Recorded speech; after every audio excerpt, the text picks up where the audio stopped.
Sikaria pharmacy college Motihari में राष्ट्रीय pharmacy सप्ताह का समापन हुआ। समापन समारोह दीप प्रज्वलित कर एवं पुरस्कार वितरण AIM के अध्यक्ष डॉक्टर आशुतोष सरन एवं भाजपा नेत्री डॉक्टर हिना चंद्रा, वरिष्ठ पत्रकार प्रोफेसर चंद्रभूषण पांडे एवं कॉलेज के सचिव भाजपा युवा नेता यमुना कुमार सिकारिया एवं कॉलेज प्राचार्य प्रीति दुबे ने संयुक्त रूप से किया। इस मौके पर डॉक्टर आशुतोष सरन ने वैक्सीन और उसके इस्तेमाल के बारे में विस्तृत जानकारी दी एवं नए वैक्सीन के बारे में छात्राओं को बताया।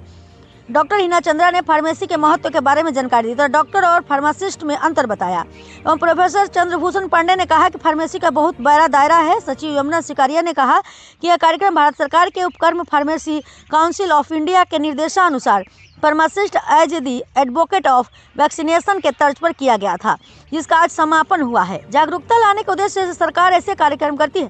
फार्मासिस्ट डॉक्टर और मरीज के बीच एक सहायक कड़ी है तथा डॉक्टर से अधिक इसकी भूमिका है। प्रधानमंत्री जन औषधि केंद्र की अभी तक कुल 17,610 केंद्र खोले जा चुके हैं और मार्च 2027 तक 25,000 संख्या करने का लक्ष्य सरकार का है, जिससे लोगों को 75% कम में दवा मिलती है। आज टीकाकरण में एक वकील की भूमिका फार्मासिस्ट निभाता है। इस मौके पर छात्रों ने रंगोली और अन्य प्रतियोगिताओं का भी आयोजन किया तथा अतिथियों ने प्रतिभागियों को पुरस्कृत किया। मोतिहारी से इलेक्ट्रॉनिक प्राइम न्यूज के लिए आए हुए डॉक्टर IMA के अध्यक्ष श्री आशुतोष सरन सर और डॉक्टर हिना चंद्रा मैडम ने बताया, साथ ही साथ बच्चों को बताया गया किस प्रकार हमारी केंद्र सरकार एवं बिहार सरकार लगातार फार्मेसी के विकास के लिए कार्य कर रही है। आज फार्मेसी पिछले 12 वर्षों से भारत में सबसे आगे बढ़ने वाला क्षेत्र है और नए नए युवाओं का भविष्य इसमें काफ़ी उज्जवल है। बच्चों को चाहिए कि अच्छे से फार्मेसी की शिक्षा ग्रहण करें और आज इस कार्यक्रम में आए वो सभी अतिथियों को मैं धन्यवाद देता हूँ। उनके बारे में बता दीजिए कुछ। हमारे फार्मेसी कॉलेज के सिकारिया फार्मेसी कॉलेज के सेक्रेटरी जमुना जी को मैं बधाई देता हूं कि उन्होंने ये वीक वाला कार्यक्रम किया। इसकी शुरुआत में भी मैं आया था और आज की उपस्थिति देख के और बच्चों का पार्टिसिपेशन देख के और इतने दिन में जो उन्होंने इम्प्रूवमेंट किया है, आपने अभी देखा रंगोली में जो प्रदर्शनी हुआ, ये शो करता है कि बच्चे क्लास कर रहे हैं और केवल डिग्री के लिए ये कॉलेज नहीं चल रहा है। यहाँ पढ़ाई हो रही है और हम लोग ऐसे आदमी इसलिए इसमें पार्टिसिपेट करते हैं और एक्टिवली पार्टिसिपेट करते हैं कि हम इन लोग को बता सकें, बच्चों को बता सकें कि फार्मेसी में, फिजिक्स में और केमिस्ट्री में अपने देश में आज़ादी के पहले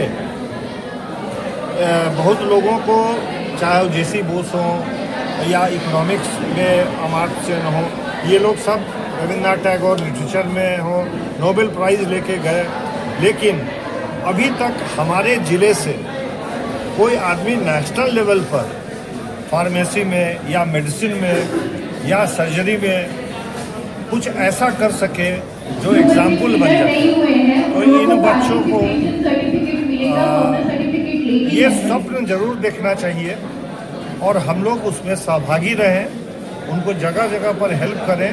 और जिस तरह से यहाँ प्रोग्राम होता है, अपने हॉस्पिटल में भी लोग को बुला के हम लोग ट्रेनिंग दें कि दवा के क्या साइड इफ़ेक्ट्स होते हैं, जो कॉमन दवा आप यूज़ करते हैं, और उसको कैसे टैकल किया जाए और कहाँ पर गलती यदि हो रही है तो वो गलती दोबारा न करें। इसकी शिक्षा देने में हम लोग यदि अपने आप को पहल करेंगे, उसमें घुसेंगे, उसमें लगेंगे, इन बच्चों का भविष्य तब उज्जवल होगा, अपने ज़िले का भविष्य उज्जवल होगा, अपने राष्ट्र का भविष्य भी उज्जवल होगा।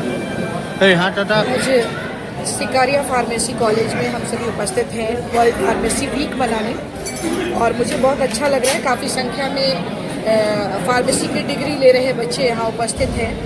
फार्मेसी का जो कॉन्सेप्ट है वो बहुत ही ब्रॉड है, बहुत ही डाइवर्स है, बहुत ही वर्सेटाइल है। इस विषय को भी बच्चों तक ले जाने का काम आज किया गया है, क्योंकि ये जो फील्ड है इसका बहुत ही छोटा विजन नहीं है, इसका विजन बहुत ब्रॉड है। इसमें बच्चे आगे की ओर बढ़ें। समय समय पर हमारे सीनियर मोस्ट डॉक्टर आशुतोष शरण सर, वो अपने आप में मेडिकल फैकल्टी में एक संस्था है, एक इंस्टीट्यूशन है, और उन्होंने बहुत ही अच्छे तरीके से सारे वैक्सीन के बारे में, दवाइयों के बारे में बताया है। हम लोग हर रोज़ उनसे सीखते हैं और इन बच्चों का भी मार्गदर्शन करने का काम किया, और ये बच्चे भी समझ पा रहे हैं कि केवल फार्मा करके दवा का दुकान खोलना ही फार्मा का ध्येय नहीं है। उसमें बहुत कुछ किया जा सकता है, नेशनल और इंटरनेशनल लेवल पे काम किया जा सकता है, क्योंकि हर एक दवाई जो एक डॉक्टर प्रिस्क्राइब करता है वो कई चैनल्स से होके गुजरता है, कई एक्सपेरिमेंट से होके गुजरता है। कितने साइंटिस्ट उसमें लगते हैं, उसमें कितने फार्मासिस्ट की ज़रूरत होती है, कितने डॉक्टर्स लगते हैं जो MD फार्मा करके आते हैं, डिग्रीज ले करके आते हैं, ये MBBS करने के बाद वो फार्मा में पोस्ट ग्रेजुएट की डिग्री लेकर के आते हैं और इधर भी फार्मेसी का कोर्स करें। इन सबों का बहुत ही वर्सेटाइल रोल है, बहुत ही बड़ा रोल है। इस विषय को समझाने का काम ये बच्चों को किया गया है ताकि वो आगे की ओर अग्रसर हो और चंपारण का नाम देश और दुनिया में रोशन करें। और इतना बढ़िया आयोजन इन्होंने किया। इस तरह का विषय समय समय पर आते रहना चाहिए, क्योंकि स्वास्थ्य की रीढ़ है हम लोग।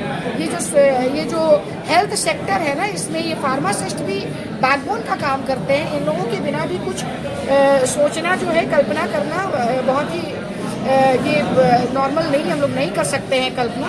तो ऐसे में इसी विषय को बताने के लिए हम सभी यहाँ पर उपस्थित हुए थे, और तरह तरह की दवाइयों के बारे में, जिस तरह का मिसयूज़ आजकल हो रहा है, ओवर द काउंटर मेडिसिन बिक रहा है और बिना प्रिस्क्रिप्शन के लोग ले रहे हैं, तो इन विषयों पर भी रोक लगाने की आवश्यकता है और बच्चों को इसी दिशा में मार्गदर्शन करने का काम किया गया। ये बहुत ही बढ़िया है और आयोजन था, इसके लिए मैं यमुना सिकारिया जी को बहुत बहुत बधाई देती हूँ। और हम